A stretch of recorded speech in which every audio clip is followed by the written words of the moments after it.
नमस्कार, मैं डॉक्टर सीमा Sharma SS Sanskrit classes में आपका स्वागत करती हूँ। आज का विषय हमारा बहुत इम्पॉर्टेंट है, वाच्य परिवर्तन। वॉइस इंग्लिश में जिसे हम एक्टिव वॉइस और पैसिव वॉइस कहते हैं, संस्कृत में वाच्य परिवर्तन है। तो वाच्य किसे कहते हैं कि जब कर्तृवाच्य को कर्मवाच्य में और भाववाच्य में परिवर्तित किया जाता है तो वो क्या होता है, वाच्य परिवर्तन होता है। यानी कर्तृवाच्य सकर्मक कर्मवाच्य में और अकर्मक भाववाच्य में जब परिवर्तन है उसे वाच्य परिवर्तन कहा जाता है। तो सामान्यतः 3 प्रकार के वाच्य हैं।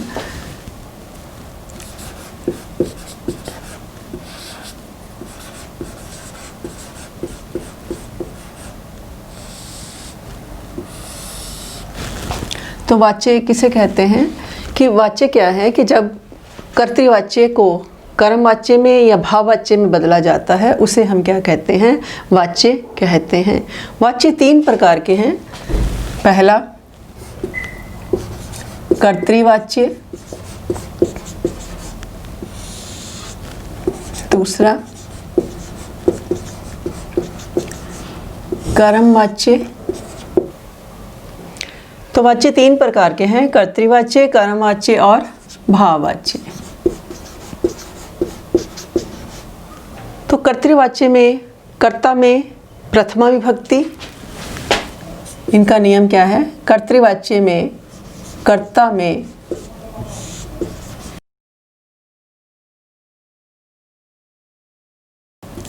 प्रथमा विभक्ति,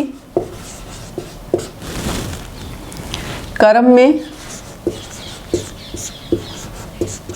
द्वितीया और क्रिया कर्ता के अनुसार।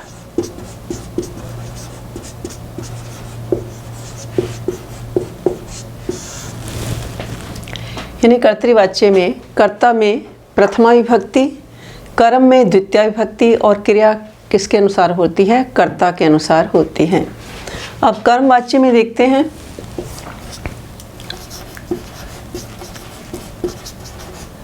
कर्मवाच्य में कर्ता में तृतीया,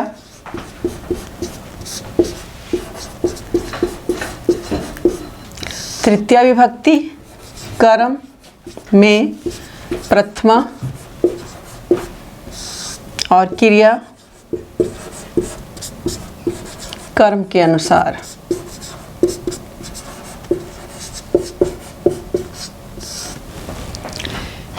क्रिया किसके अनुसार होगी, कर्म के अनुसार होगी। कर्तृवाच्य, कर्मवाच्य और भाववाच्य हैं। कर्तृवाच्य और कर्मवाच्य में सकर्मक होती हैं, यानी जिन क्रियाओं का फल और व्यापार एक में ही रहे उसे अकर्मक कहते हैं। भाववाच्य में जैसे तेन हस्यते, कि उसके द्वारा हंसा जाता है। तो जिन क्रियाओं का फल और व्यापार एक में ही रहे उसे अकर्मक कहते हैं, और जिन क्रियाओं का फल और व्यापार अलग अलग रहे वो क्रियाएं क्या होती हैं, सकर्मक होती हैं। जैसे हमने क्या कहा कि रामे ग्रामम गच्छति, यहाँ पर गमन क्रिया का व्यापार राम में और गमन क्रिया का फल ग्राम में है, अतः ये क्या क्रिया हो गई, सकर्मक हो गया वाक्य। बालक हंसता है, बालका हस्ती, हस्ती क्रिया के व्यापार का फल बालक में होने से ये वाक्य हमारा क्या है, भाववाच्य हो जाता है। तो उसके द्वारा हंसा जाता है, या स हस्ती। तो ये अकर्मक क्रिया क्या हो जाएगी कि यहाँ पर क्या है कि केवल हंसना जो क्रिया है उसमें भाव है, उसमें हमारी किसकी अभिव्यक्ति हो रही है, भाव की अभिव्यक्ति हो रही है। तो कर्तृवाच्य में कर्ता में प्रथमा विभक्ति, कर्म में द्वितीया और क्रिया किसके अनुसार होती है, कर्ता के अनुसार होती है।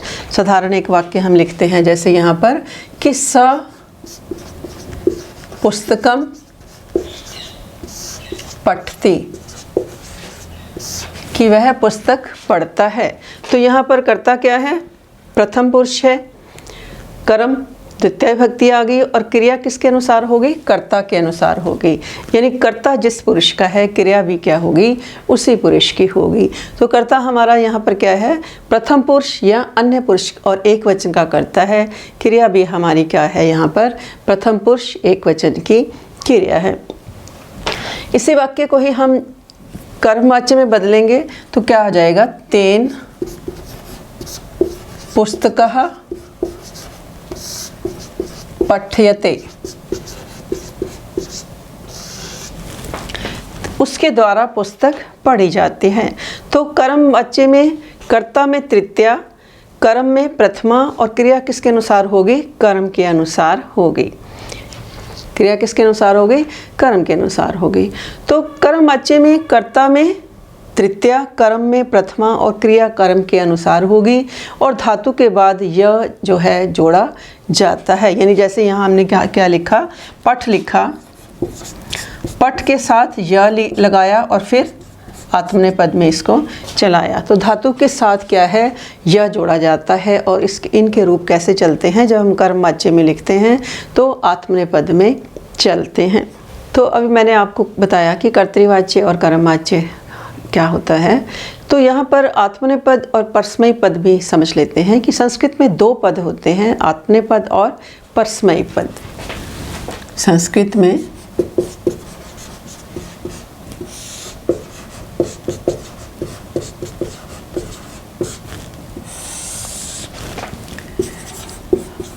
आत्मनेपद और परस्मयी पद। आत्मनेपद में कर्तृगामिणी यानी क्रिया फल में होती है, अर्थात क्रिया का फल कर्ता में होता है। आत्मनेपद में क्रिया का फल कर्ता में होता है,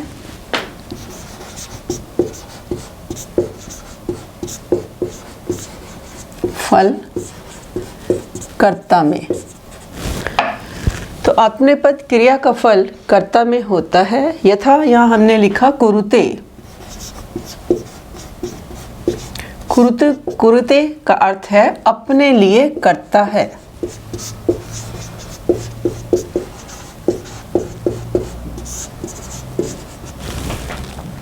यथा नृपय बलिम वसुधाम याचते, कि राजा बलि से पृथ्वी को मांगता है। तो यहाँ पर राजा किससे पृथ्वी मांग रहा है, बलि से पृथ्वी मांग रहा है और राजा क्या है कि अपने लिए पृथ्वी को मांग रहा है। तो नृपय बलिम वसुधाम याचते, कि राजा अपने लिए पृथ्वी को मांगता है। तो ये क्या हो जाएगा, हमारा आत्मनेपद का वाक्य हो जाएगा। परस्मयी पद क्या होता है कि क्रिया का फल दूसरे के लिए होता है। परस्मयी पद में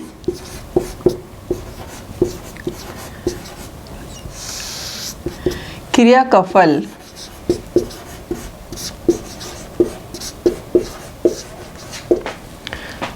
दूसरे के लिए होता है।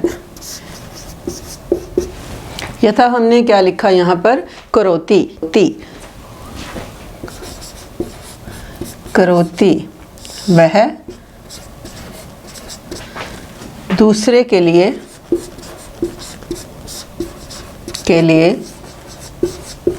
करता है।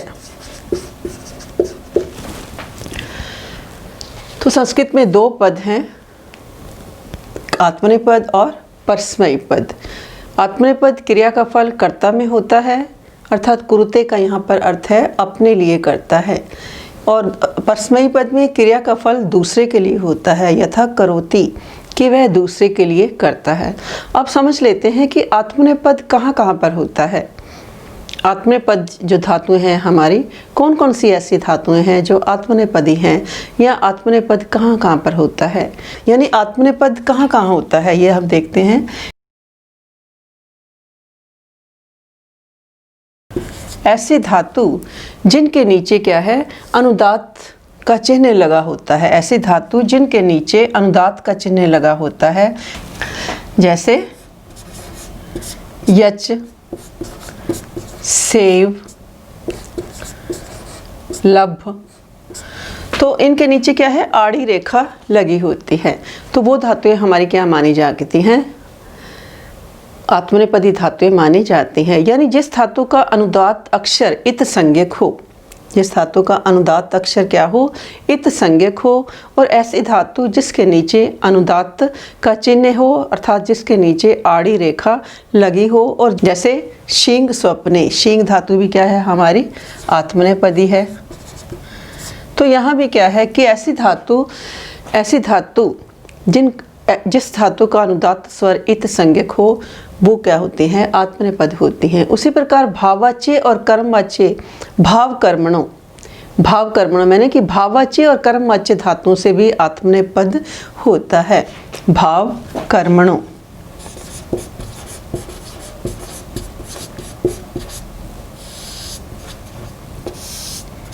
कि भाववाच्य और कर्मवाच्य धातुओं से भी आत्मनेपद होता है। यथा भूयते या कथ्यते, भूयते अथवा कथ्यते, कथ्यते। ने विषः, ने उपसर्ग पूर्वक विष धातु से भी क्या होता है, आत्मनेपद होता है। जैसे निविष्टे, ने विष्टे, ये भी हमारा इसका सूत्र है कि ने विषे, किस धातु से भी हमारा आत्मनेपद होता है। इसी प्रकार हमारा क्या है कि प्रा और वी उपसर्ग पूर्वक भी क्या होता है, आत्मनेपद होता है। तो क्या बन जाएगा, प्राजयते, प्राजयते और विजयते, विजयते, प्राजयते विजयते। उसके बाद अपरस्मयी पद कहाँ होता है कि शेषात् कर्तरी परस्मयी पदम, अर्थात आत्मनेपद के नियमों से रहित धातु में जो बाकी बच जाती हैं उन सब में क्या होता है, परस्मयी पद होता है। परस्मयी पद कहाँ होता है, शेषात् कर्तरी परस्मयी पदम, शेषात् कर्तरी परस्मयी पदम। आत्मनेपद के नियमों से रहित धातु में परस्मयी पद होता है। यानी जहाँ जहाँ आत्मनेपद होता है उसके बाद जो धातु बच जाती हैं वहाँ क्या होता है, परस्मयी पद होता है। और जैसे अस्ति, पठति आदि। तो अब हम वाक्य करते हैं, कर्तृवाच्य को कर्मवाच्य में कैसे हमने परिवर्तित करना है। कर्तृवाच्य और कर्मवाच्य। उदाहरण लिखते हैं हम पहला कि स ग्रंथम पठति, वह ग्रंथ पढ़ता है। कर्तृवाच्य में हमने क्या लिखा यहाँ पर, स ग्रंथम पठति। तो जब अभी हमने पढ़ा कि कर्तृवाच्य में कर्ता में प्रथमा विभक्ति, कर्म में दूसरी, क्रिया किसके अनुसार होगी, कर्ता के अनुसार होगी।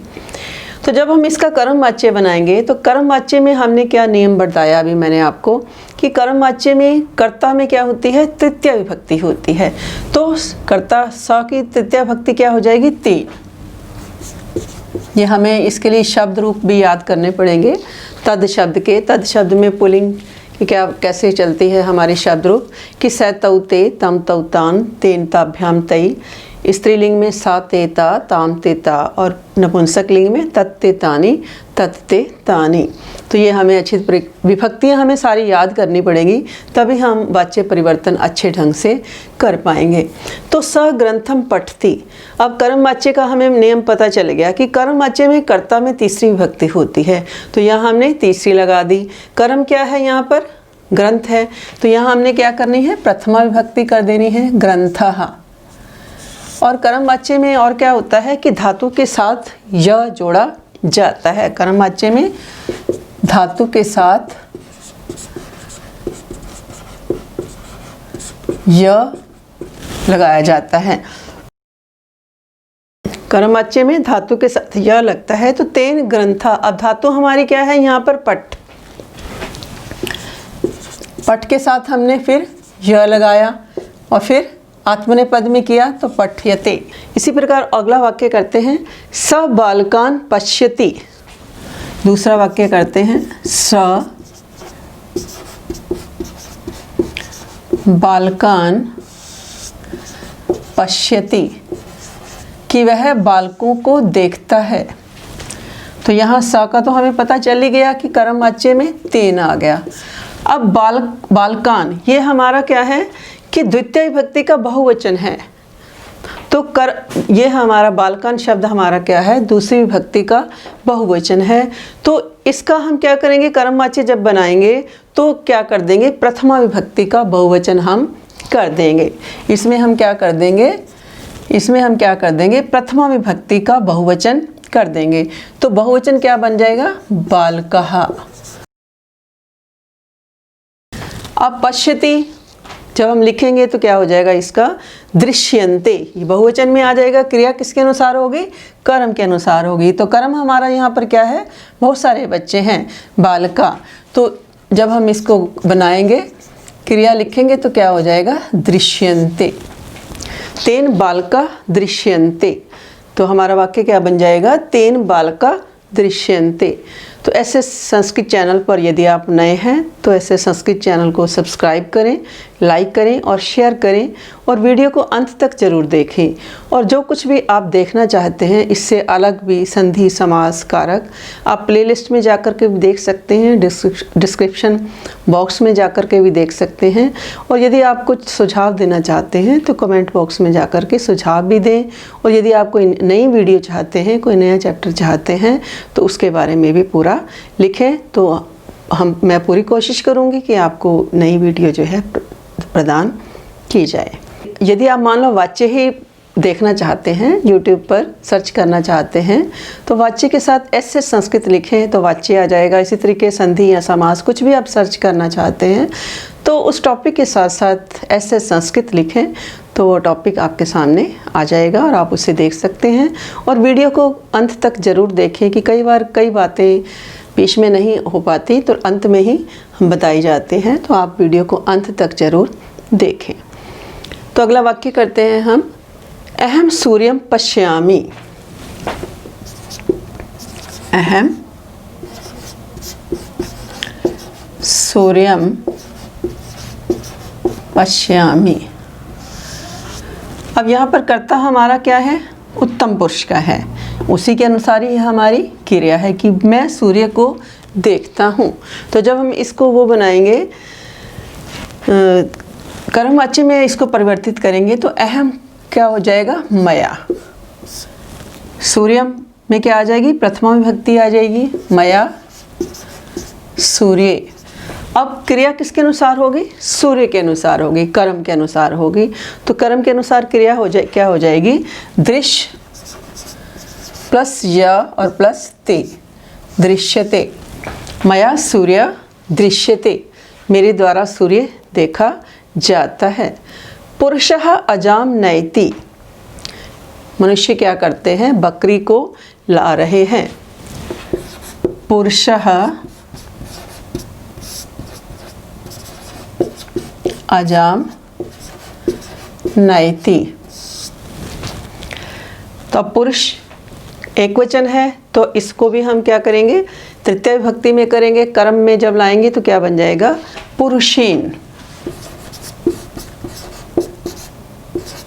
पुरुषेन। और अजाम का अजा। अब नयति, इसको हमने किस में परिवर्तित करना है, आगे अजा के अनुसार हम करेंगे इसको, नी जमा य जमा ते, नियते, कि पुरुष के द्वारा बकरी को लाया जाता है। पुरुषः अजाम नयति, पुरुषेन अजा नीयते। छात्राः प्रार्थनां कुर्वन्ति, छात्राः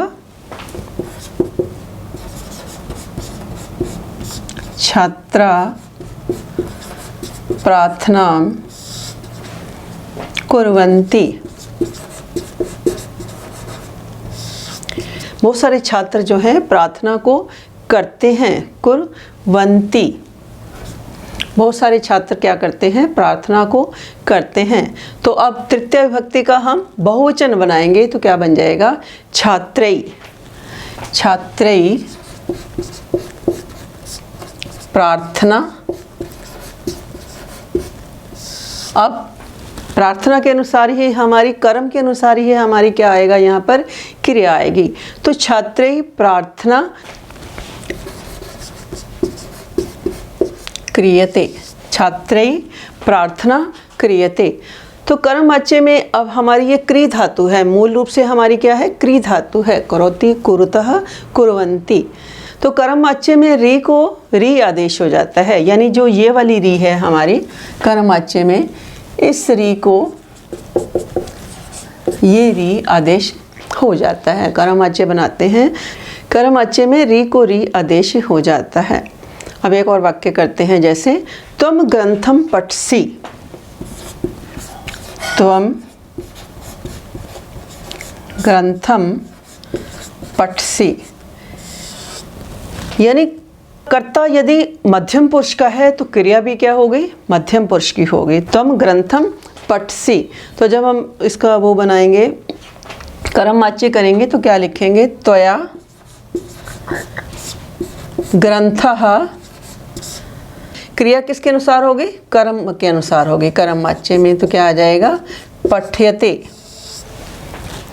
त्वम ग्रंथम पठसि त्वया ग्रंथः पठ्यते। त्रिवाच्य में कर्ता यदि अन्य पुरुष प्रथम पुरुष का है तो क्रिया भी क्या होगी, अन्य पुरुष प्रथम पुरुष की ही होगी। इसी प्रकार यदि मध्यम पुरुष का करता है तो क्रिया भी क्या होगी, मध्यम पुरुष की होगी, और यदि उत्तम पुरुष का करता है तो क्रिया भी क्या होगी, उत्तम पुरुष की होगी। तो ये हमें ध्यान रखना पड़ेगा, बच्चे एग्जाम में इसी तरीके से ही गलतियां करते हैं। तो हमें ध्यान रखना है कि कर्ता जिस पुरुष का है, सिंपल साधारण वाक्य बनाते हुए भी कि कर्ता जिस पुरुष का है, क्रिया भी क्या होगी, उसी पुरुष की ही होनी चाहिए, क्रिया भी क्या होगी, उसी पुरुष की होगी। तो कर्तृवाच्य कर्मवाच्य। अब और वाक्य करते हैं, जैसे अहम त्वाम पश्यामि, अहम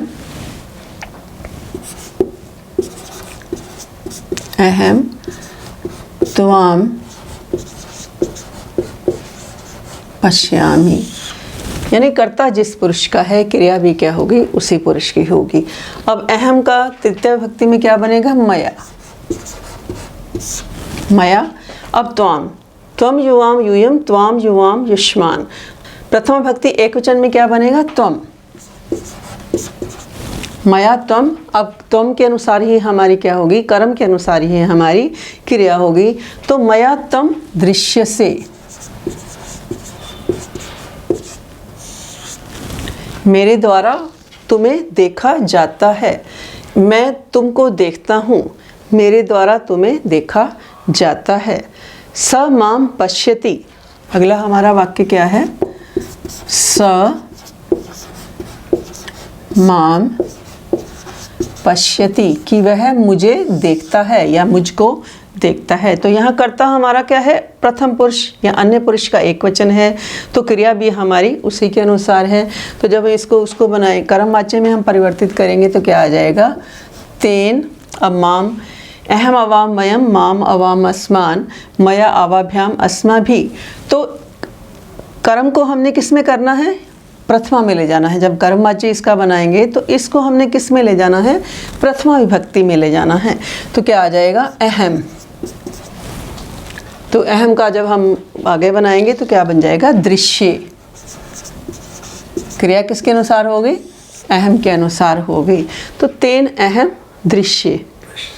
तो अगला वाक्य करते हैं, अगला वाक्य, वयम तान पश्यामः, अहम अवाम वयम।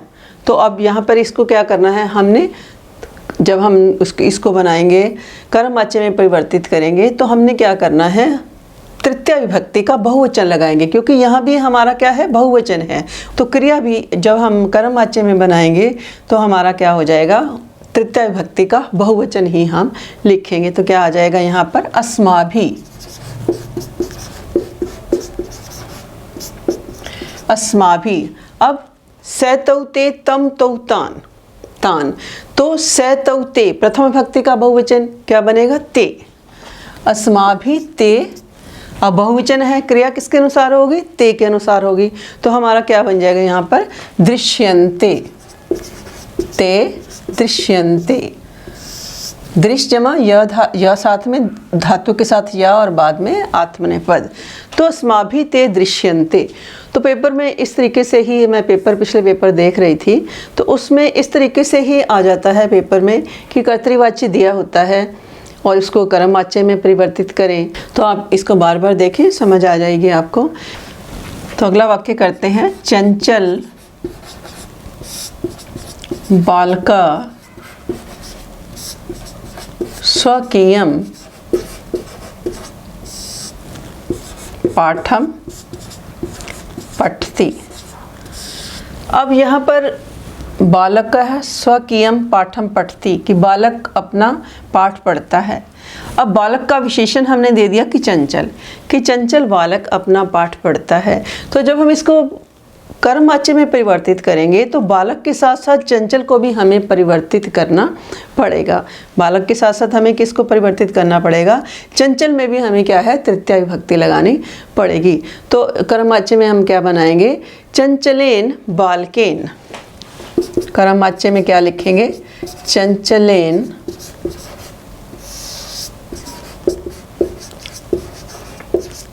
बालकेन स्वकीयम पाठम। तो जब हम इसको कर्मवाच्य में करेंगे तो क्या हो जाएगा? स्वकीय पाठः। स्वकीय पाठा। अब कर्मवाच्य में क्रिया किसके अनुसार होगी? कर्म के अनुसार होगी। तो कर्म हमारा क्या है यहाँ पर? स्वकीय पाठ है। तो क्या बन जाएगा? पठ्यते। पठ धातु जमा य प्रत्यय और फिर उसके बाद आत्मनेपद, यानी आत्मनेपद में धातु के साथ य प्रत्यय, धातु के साथ य और फिर आत्मनेपद। अब अगला एक और वाक्य देख लेते हैं। देवै ग्रामम गच्छति। देवै ग्रामम गच्छति। तो बड़ा आसान है ये। अब इतने वाक्य हमने किए हैं, आपको अच्छे तरीके से समझ भी आ गया होगा। देवेन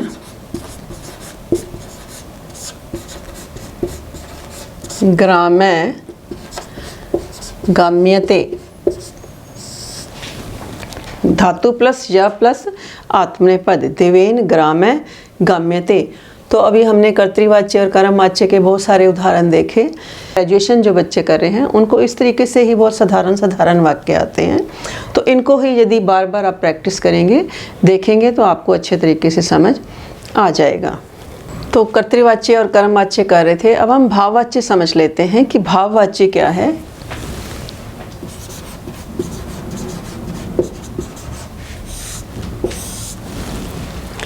भाववाच्य कहाँ होता है? अकर्मक धातु से।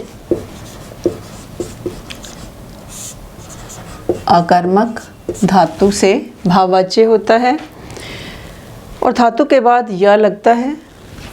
धातु के बाद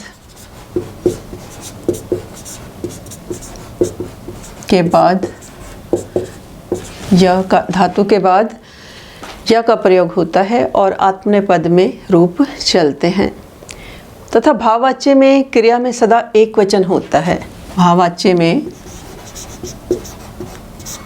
क्रिया में हमेशा एक वचन होता है। भाववाच्य में क्रिया में हमेशा एक वचन होता है, यानी उत्तम पुरुष और मध्यम पुरुष का इसमें प्रयोग नहीं किया जाता। जैसे हम क्या वाक्य लिखे यहाँ पर कि स भवति। स भवति तेन भूयते। तो जब हमने इसको वो बनाया तो हमारा वाक्य क्या बन गया? तेन भूयते। रामे हस्ति। रामे हस्ति। तो जब हमने वाक्य बनाया, यानी इसमें भाव है। इसका अभी मैंने इससे शुरू में मैंने आपको क्या बताया था कि जो भाववाच्य है उसमें केवल भाव ही प्रधान होता है, यानी भाव का अर्थ है क्रिया। यानी भाववाच्य में लकार भाव में आता है और भाव क्रिया को कहते हैं। अतः अकर्मक धातुओं के कर्ता में तृतीया विभक्ति होती है। तो रामे हस्ति कि राम हंसता है, तो रामेन हस्यते। रामेन हस्यते। तो यहाँ पर राम के ऊपर क्रिया का फल और व्यापार दोनों ही राम के ऊपर निर्भर हैं, क्योंकि यहाँ पर कर्म नहीं है। तो भाववाच्य हम कर रहे हैं अभी। तो भाववाच्य में क्या है कि भाववाच्य में अकर्मक धातु से भाववाच्य होता है, यानी भाववाच्य में कर्म नहीं होता। अकर्मक का मतलब है कि यहाँ पर कर्म नहीं होता, कि वह राम हंसता है या वह हंसता है या तुम हंसते हो। तो यहाँ पर क्या है कि कर्म नहीं है, हंसने में ही, क्रिया में ही उसका भाव जो है छिपा हुआ है। हंसते या भूयते, इसमें ही भाव जो है छिपा हुआ है। यानी भाव का अर्थ है क्रिया, यानी क्रिया में ही भाव छिपा हुआ है। तो कर्मक धातु से भाववाच्य होता है और धातु के बाद यह लगता है, और क्रिया हमेशा एक वचन में ही होती है। जैसे स भवति तेन भूयते, रामे हस्ति रामेन हस्यते। यथा अहम हसामि, अहम हसामि, कि मैं हंसता हूँ। तो जब हम इसका भाववाच्य बनाएंगे तो क्या बन जाएगा? मया हस्यते, मया हस्यते, क्या बन जाएगा? मया हस्यते। इसी तरीके से अहम चिंतयामि, इसी तरीके से अहम चिंतयामि। तो जब भाववाच्य बनाएंगे तो हमारा वाक्य क्या बन जाएगा? मया चिंतयते, कि मेरे द्वारा चिंता की जाती है। तो कर्तृवाच्य में हो गया अहम चिंतयामि, कि मैं चिंता करता हूँ। तो भाववाच्य में क्या है कि क्रिया में ही भाव छिपा हुआ है, मेरे द्वारा चिंता की जाती है। मया चिंत्यते। अब अगला वाक्य देखते हैं कि स गच्छति, स गच्छति। तो वाक्य हमने जब इसको भाववाच्य में बनाया तो क्या बन जाएगा? तेन गम्यते,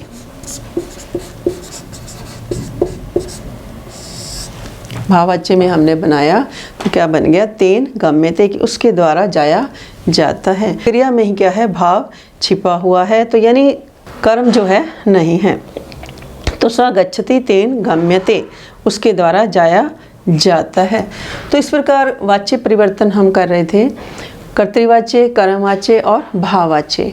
तो कर्तृवाच्य में कर्ता में प्रथमा विभक्ति, कर्म में दूसरी और क्रिया कर्ता के अनुसार। कर्मवाच्य में कर्ता में तीसरी विभक्ति, कर्म में प्रथमा और क्रिया कर्म के अनुसार। ये बातें हमें अच्छी तरीके से समझ आ गई होंगी। तो कर्मवाच्य, कर्तृवाच्य और भाववाच्य हमने किया, तो उसमें एक ही कर्म था हमारा। कर्मवाच्य में, कर्तृवाच्य में एक ही हमारा कर्म था। परंतु यहाँ एक प्रश्न उठता है कि जो धातु एक कर्म वाली है, उनका कर्मवाच्य में प्रयोग करने पर कर्म के अनुसार उनमें वचन और पुरुष होता है। परंतु यदि धातु द्विकर्मक हो और प्रेरणार्थक निजंत धातुओं में कर्मवाच्य में प्रयोग होने पर क्रिया में किस कर्म के अनुसार पुरुष या वचन की व्यवस्था होगी? यानी अभी हमने किया कि जैसे हमने यहाँ अभी वाक्य, मैंने दोबारा से एक बार देख लेते हैं कि जैसे स पत्रम लिखती, कि वह पत्र लिखता है। अब कर्मवाच्य बनाएंगे तो क्या हो जाएगा? तेन पत्र लिखयते, कि उसके द्वारा पत्र लिखा जाता है। तो यहाँ कर्म केवल क्या है? एक ही है, सपत्रम लिखती, तेन पत्रः लिख्यते, ये कर्मवाच्य में हो गया, तेन पत्र लिख्यते। तो यहाँ एक हमारे सामने एक प्रश्न उठता है कि जो धातु एक कर्म वाली है, प्रथमा विभक्ति का प्रयोग कर दिया, कर्म के अनुसार ही उसमें वचन और पुरुष हो गया। परंतु यदि धातु द्विकर्मक हो, परंतु द्विकर्मक अगर धातुएं हैं, द्विकर्मक और प्रेरणार्थक निजंत धातुओं में यदि कर्मवाच्य में प्रयोग होने वाली क्रिया में किस कर्म के अनुसार पुरुष एवं वचन की व्यवस्था करनी पड़ेगी? तो कारक जब मैंने आपको करवाए थे कारक प्रकरण में, ये जाकर के आप देख सकते हैं कि कारक प्रकरण जब हमने किया था तो एकथितम च एक सूत्र था। संस्कृत में 16 धातुएं द्विकर्मक हैं। दुह, याच, पच, दंड, रुद्र, प्रच, ची, ब्रूशास, जी, मत, मुशाम। कर्मयुक्त स्याद एकथितम तत्स्यात् नि हरि कृष्वेहाम। तो यहाँ पर हम क्या देखा, उस कारक प्रकरण में भी आप जा कर के पूरा उसमें देख सकते हैं। कारक प्रकरण में भी प्लेलिस्ट में जा कर के कारक मैंने बहुत अच्छे तरीके से समझाए हुए हैं, तो वहाँ जा कर के भी आप कारक प्रकरण पूरा देख सकते हैं। तो वहाँ क्या है कि जैसे दुह धातु हमारी क्या है, दुह याच पच दंड, इस प्रकार की ये हमारी 16 धातुएं द्विकर्मक हैं। तो पहला वाक्य हम बनाते हैं कि जिसमें 2 कर्म हो तब हम क्या करें, तब उसको हम कर्मवाच्य में कैसे परिवर्तित करें, कि जैसे स गाम पये दोग्धी, स गाम पये दोग्धी, कि वह गाय का दूध निकालता है। तो अब इसमें 2 कर्म हैं हमारे, एक गौण कर्म है और एक मुख्य कर्म है। दूध हमारा क्या है, मुख्य कर्म है, और गाय क्या है, गौण कर्म है। दोनों में ही हमने द्वितीय विभक्ति का प्रयोग किया, परंतु कर्तुरीप्सितम हम कर्म से इसमें दूसरी विभक्ति आई, और इसमें किससे आई, एकथितम जैसे आई। गाम शब्द में किससे हमने किया, एकथितम जैसे। जो गौण कर्म है उसमें हमने एकथितम जैसे दूसरी लगाई, और यहाँ जो मुख्य कर्म है, 2 कर्म है हमारे यहाँ, ये एक मुख्य कर्म है, ये गौण कर्म है, यानी दूध का साधन कोई भी हो सकता है। तो यहाँ पर हमने क्या किया कि दोनों में दूसरी विभक्ति का प्रयोग किया। अब इसी वाक्य को ही, ये कर्तृवाच्य का वाक्य है हमारा, इसी को ही हम जब कर्मवाच्य बनाएंगे, इसी वाक्य को ही जब हम कर्मवाच्य बनाएंगे तो क्या बनाएंगे। अब स का तो हमें पता है कि तृतीय आ जाएगी इसमें, तेन। तो यहाँ पर ये क्या कहते हैं कि गौण कर्म में, यानी ये गाम शब्द हमारा क्या है, गौण कर्म है, और पय हमारा क्या है, मुख्य कर्म है। तो अकथितम च सूत्र से तो इसमें गौण कर्म में हमने दूसरी लगा दी, परंतु यहाँ पर कर्तुरीप्सितम कर्म से हमने दूसरी विभक्ति का प्रयोग किया। परंतु यदि हम कर्मवाच्य जब बनाएंगे तो हम क्या करेंगे कि यहाँ पर तृतीय एकवचन करेंगे। तो फिर यहाँ क्या करेंगे कि गौण कर्म में प्रथमा लगाएंगे, और जो मुख्य कर्म है उसमें द्वितीय विभक्ति का प्रयोग करेंगे। तो गौण कर्म हमारा क्या है, गाम, तो यहाँ पर प्रथमा आ जाएगी गो। अब मुख्य कर्म पय, इसमें क्या आ गई, वही दूसरी विभक्ति आ गई। अब दोग्धी क्रिया, इसमें क्रिया किसके अनुसार होगी, कर्म के अनुसार होगी। तो क्या बन जाएगा, दुह्यते, दुह्यते, कि उसके द्वारा गाय का दूध निकाला जाता है, दुह्यते। इस तरीके से और वाक्य हम कर लेते हैं, जैसे हरि बलिम वसुधाम याचते, हरि बलिम वसुधाम याचते, कि हरि बलि से वसुधा को मांगता है। वसुधा मीन्स पृथ्वी को, हरि बलि से पृथ्वी को मांगता है। तो यहाँ वसुधा हमारा क्या है, मुख्य कर्म है, और बलि गौण कर्म है। अब यहाँ 2 कर्म है हमारे, यहाँ पर ये भी कर्म है और ये भी कर्म है। अब यही वाक्य यदि पेपर में हमें बदलना आ जाए कि इसको कर्मवाच्य में परिवर्तित करो, क्योंकि इससे पहले हमने जो वाक्य किए उसमें क्या था कि केवल एक ही कर्म था, परंतु अगर यदि 2 कर्म आ जाएं एक ही वाक्य में तो तब हम उसको कैसे परिवर्तित करें। तो तब हम, अब यहाँ पे कर्म में हमें पता है कि पहले तो तृतीय होगी हरिना, तो हरिना। यहाँ पर अब क्या हो जाएगा कि गौण कर्म में प्रथमा आ जाएगी, और जो हमारा मुख्य कर्म है उसमें प्रधान कर्म, जो मुख्य कर्म है उसमें क्या आ जाएगी, द्वितीय विभक्ति का प्रयोग हो जाएगा। तो हरिना बलि वसुधाम, अब क्रिया किसके अनुसार होगी, कर्म के अनुसार होगी। तो क्या हो जाएगा, याच्यते, याच्यते, तो क्या बन जाएगी हमारी, याच्यते। अब और वाक्य कर लेते हैं, जैसे स तंडुलान ओदनम पचती, स तंडुलान ओदनम पचती, स तंडुलान ओदनम पचती, कि वह चावलों से भात पकाता है। तो यहाँ भी हमारे क्या है, 2 कर्म हैं, एक मुख्य कर्म है और एक गौण कर्म है। मुख्य कर्म की तो कर्तुरीप्सितम कर्म से कर्म संज्ञा हुई, फिर कर्मणि द्वितीया से दूसरी विभक्ति का प्रयोग हुआ, और यहाँ पर अकथितम जैसे कर्म संज्ञा हुई। तो अब इसका जब हम कर्म वाच्य बनाएंगे तो क्या हो जाएगा, तेन तंडुला ओदनम पच्यन्ते, तेन तंडुला ओदनम पच, तो कर्म के अनुसार हमारी क्या लगेगी, इसमें क्रिया लगेगी। तो ये हमारा ये थोड़ा समझने वाली बातें थी कि सिंपल तो हमने यदि एक कर्म है तो हमने उसमें परिवर्तित कर दिया। कर्म यदि एक है तो तेन पत्रः लिख्यते, उसके द्वारा पत्र लिखा जाता है। परंतु कर्तृवाच्य में यदि दो कर्म आ जाएं तो कर्म वाच्य में प्रयोग होने पर क्रिया में किस कर्म के अनुसार पुरुष में वचन की व्यवस्था होगी। तो ये हमने वाक्य किए, कर्तृवाच्य में यहाँ दो कर्म हैं हमारे, स गाम पय दोग्धिम की, उसके द्वारा गाय का दूध निकाला जाता है। तो यहाँ तो हमने कर्म एक है इसके अनुसार क्रिया कर दी। तो वो क्या कहते हैं कि यदि दो कर्म आ जाए तो हमने किस कर्म के अनुसार पुरुष में वचन की व्यवस्था करनी है।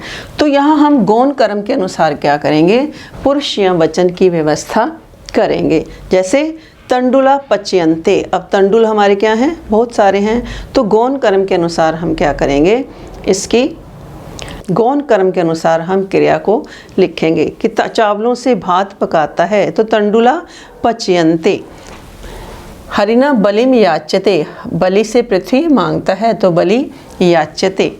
तो इस प्रकार तो 16 धातुएं द्विकर्मक हमारी थी। तो 12 धातु जिसमें दो कर्म थे। जब कर्तृवाच्य में हमने दोनों में ही द्वितीय विभक्ति का प्रयोग किया, परंतु जब हमने कर्मवाच्य किया तो प्रथमा और द्वितीय विभक्ति का हमने प्रयोग किया। गौण कर्म में प्रथमा विभक्ति की और प्रधान कर्म में द्वितीय विभक्ति का प्रयोग किया। अब 4 धातुएं ऐसी बच जाती हैं, नि, हरि, कृष और वह। इनमें प्रधान कर्म में प्रथमा विभक्ति और गौण कर्म में द्वितीय विभक्ति होती है। इसका हमने जैसे नि, हरि, कृष और वह, नि, हरि, कृष और वह, नि, हरि, कृष। तो इनमें प्रधान कर्म में प्रथमा विभक्ति और गौण कर्म में द्वितीय विभक्ति होती है। तो हमने वाक्य लिखा जैसे रामे अजाम ग्रामम नयति। उदाहरण हमने क्या लिखा, रामे अजाम ग्रामम नयति।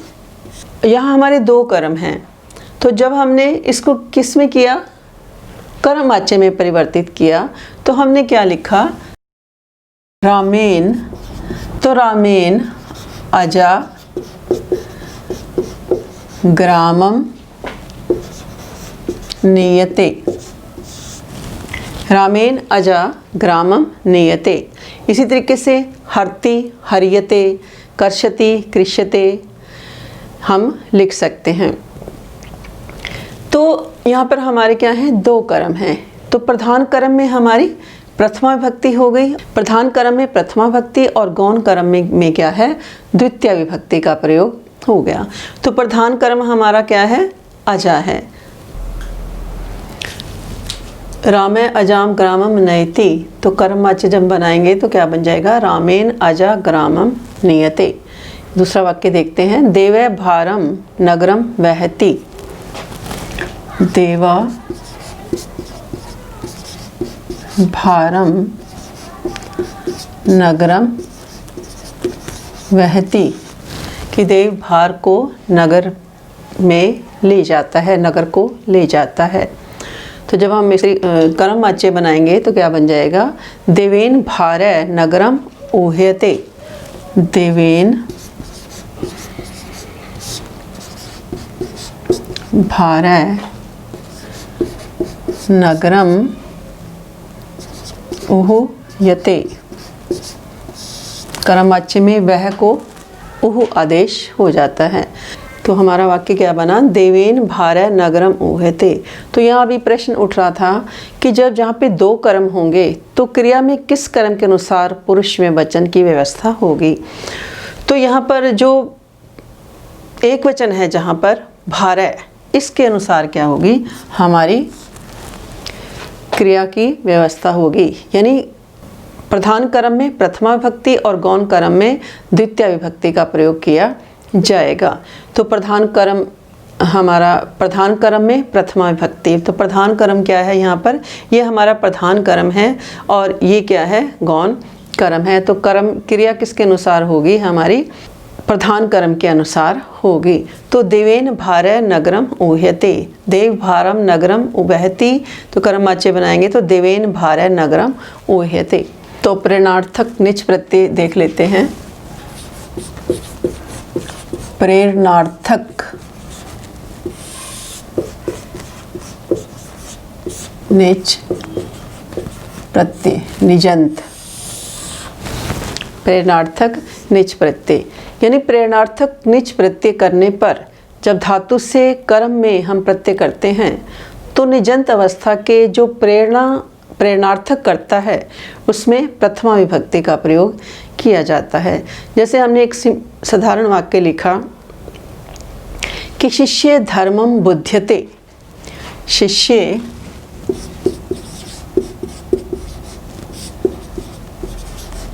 धर्मम बुध्यते।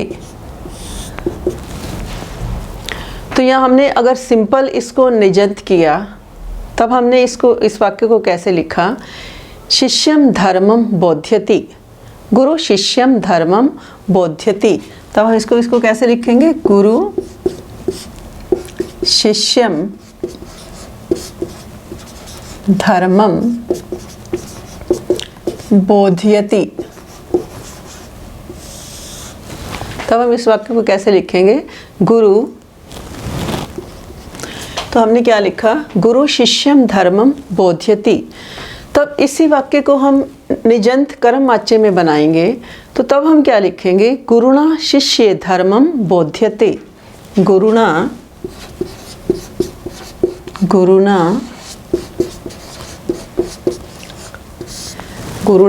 तब हम इस वाक्य को क्या बनाएंगे, गुरुणा शिष्य धर्मम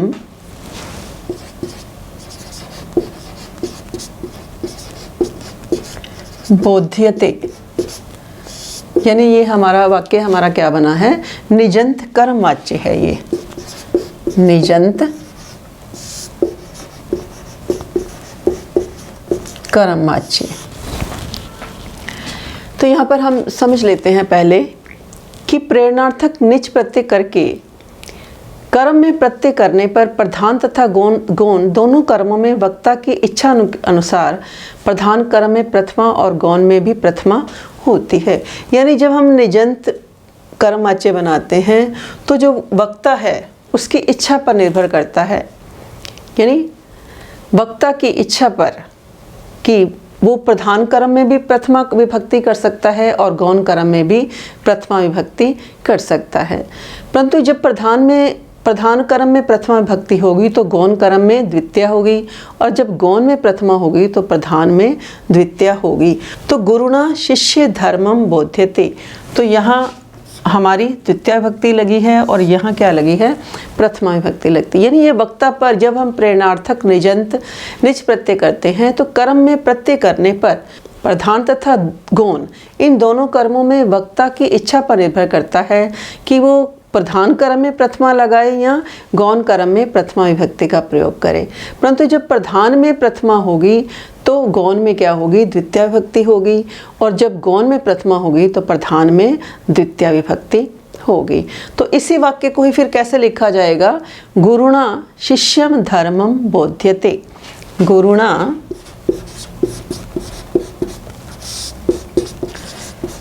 शिष्यम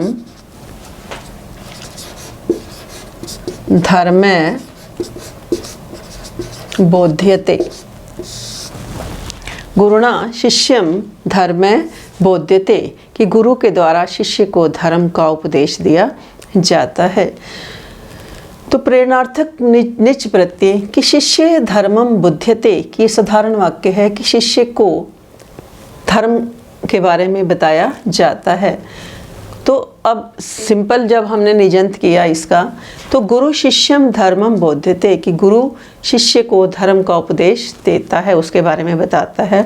अब इसको हमने निजंत जब कर्म वाच्य में किया, जब दो कर्म हो तो निजंत जब हम कर्म वाच्य जब हम बनाएं तो वक्ता की इच्छा अनुसार वो निर्भर करता है कि वो प्रधान कर्म में प्रथमा विभक्ति लगाए या गौण कर्म में प्रथमा विभक्ति लगाए। परंतु दोनों में ही वो क्या लगाएगा कि अगर यदि दोनों में एक एक विभक्ति लगेगी, ये नहीं कि दोनों में हम प्रथमा विभक्ति लगा दें, ऐसा नहीं करेंगे हम। तो एक कर्म में हमारी क्या लगेगी, प्रथमा लगेगी, यानी अगर प्रधान में प्रथमा विभक्ति होगी तो गौण कर्म में क्या होगी, द्वितीय आएगी। और यदि गौण में हम प्रथमा लगाएंगे तो प्रधान में हमारी क्या हो जाएगी, द्वितीय विभक्ति का प्रयोग हो जाएगा।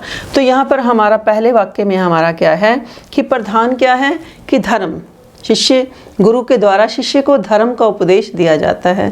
तो शिष्य भी है और धर्म भी है, ये हमारे क्या हैं, दो कर्म हैं। अब इसको हम जब कर्म वाच्य में परिवर्तित करेंगे तो गुरुना शिष्य धर्मम बोध्यते कि गुरु के द्वारा शिष्य को धर्म का उपदेश दिया जाता है। तो गुरुना शिष्य धर्मम बोध्यते कि गुरु के द्वारा शिष्य को धर्म का उपदेश दिया जाता है। तो यहाँ मुख्य कर्म क्या है, हमारा धर्म है, मुख्य कर्म क्या है, धर्म है, और ये क्या है, गौण है। तो पहले वाक्य में हमने द्वितीय भक्ति इसमें लगा दी प्रधान कर्म में, और गौण कर्म में प्रथमा लगा दी।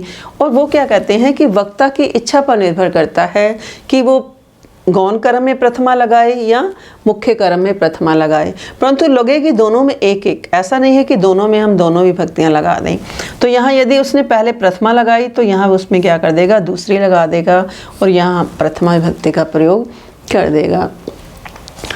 तो इस तरीके से आज हमने वाच्य परिवर्तन किया कि वाच्य हमारे संस्कृत में 3 प्रकार के हैं, कर्तृवाच्य, कर्मवाच्य और भाववाच्य।